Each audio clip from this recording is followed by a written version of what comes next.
Okay, this is the last part of the end of the Cold War. We are now talking about what Gorbachev has done, the short-term factors that led to the end of the Cold War. The first two were Glasnost and Perestroika, and this third one will be foreign policy reforms. Now, for Gorbachev, he wanted to have friendly relations with the West, and that is one of his main aims. And it worked as well because Ronald Reagan was working towards that aim as well. All right, if you remember earlier, we discussed about this. So he began nuclear disarmament talks with Reagan, and they both met in 1985 and 86 to discuss nuclear disarmament issues. And this was the start of arms reduction between the two superpowers, and also the start of improved relationship between the two of them. And also, one of the most important things that Gorbachev did was the ideologization of Soviet Union's foreign policy.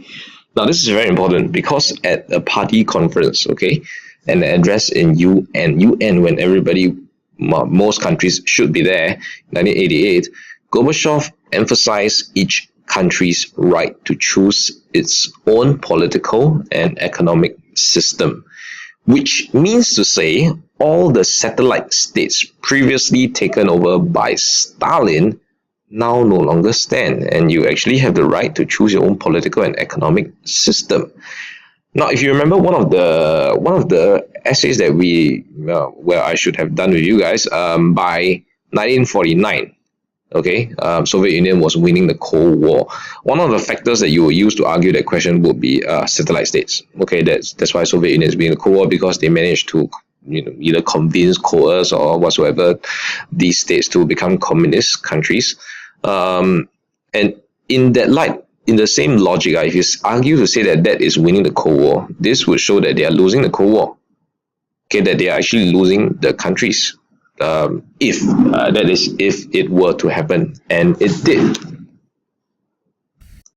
Right, so we actually now start to see the collapse of communism. Okay, so the end of the Cold War is brought about by these few factors here. End of Soviet Union's control over Eastern Europe, fall of Berlin Wall, increased cooperation between the superpowers, disintegration of the Soviet Union, which finally brings about the end of the Cold War.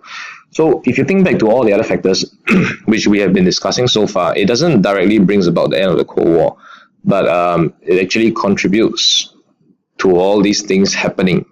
Okay, all the things about Glasnost, Perestroika, it contributes to these things taking place that eventually leads to the end of the Cold War. Okay, so the first thing is the end of Soviet Union's control over Eastern Europe.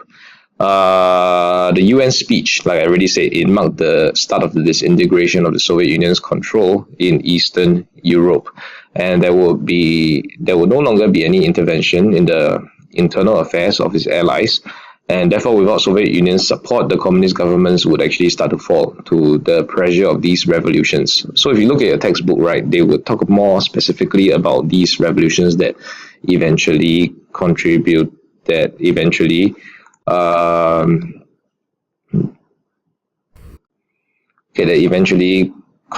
to the fall of communism as well. Okay, so if you look at your textbook on page 136, right, there would show you the few countries that eventually fell.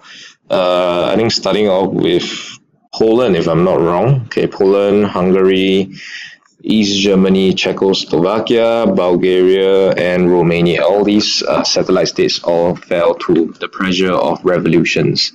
Okay, so the loss of these satellite states, like I already mentioned just now, diminished Soviet Union's status as a superpower. So when they are losing control, it definitely tells us that the people do not like communism. The people want something different. It's just a matter of whether or not are they willing to stop them from holding a revolution, stop them from revolting against the communist government, and they didn't. Okay, so the second thing would happen is the symbolic fall of the Berlin Wall on 9th of November 1989. The Berlin Wall fell. Okay, people started to go there and start to tear down the wall. Started off with actually the military people trying to tear down the wall. Then after that, people started thinking, hey, let's get in on the action. And everybody helped to actually tear down the wall. So there was no longer any wall separating East and West Berlin, and this was actually the symbol of Cold War bipolarity, and its fall symbolized the collapse of the Iron Curtain. All these terms discussed in the start of the Cold War. All right, so the fall of the Berlin Wall, which also means to say that East and West Berlin were no longer East and West Berlin, but they were formed to become one Berlin from now onwards. Okay. Increased cooperation between the superpowers. There were more talks and negotiations between USA and Soviet Union, and all these marked the end of the Cold War as a signal that they were no longer enemies, and tensions between them were relaxed. And right now, I'm just reading off the screen. So basically, when there are increased cooperation between the superpowers, they will no longer be debating, arguing about things that are not important, but they will no longer be fighting to outdo each other. Like one of the things that were actually going on was something called the kitchen debate, which is actually one of the things in the Cold War. What the kitchen debate is about, basically, let me try to find a picture. Okay, so if you Google kitchen debate, you will be able to see these images appearing in Google where they are, this bald guy here is it Khrushchev? I cannot remember. I cannot recognize who and who is it. But basically, the US people are showing the Soviet Union people like, whoa, look at all this stuff that we have, fancy stuff that we have. Do you have it? You probably do not, and that's why our consumer products suck, and it's not as good as ours is. Okay, and so there's no longer a competition between the two of them to outdo. Like, you build 10 missiles, I must build 20 missiles, and I see you building 20 missiles, I build 30 missiles, and so on and so forth. And so with this cooperation, there will be lesser tension, lesser competition, and you can actually try to imagine what this will do for Soviet Union's economy. No more need to compete, cut down on the number of nuclear weapons. You pump in less money to the military and resources into the military. Try to focus on your consumer products.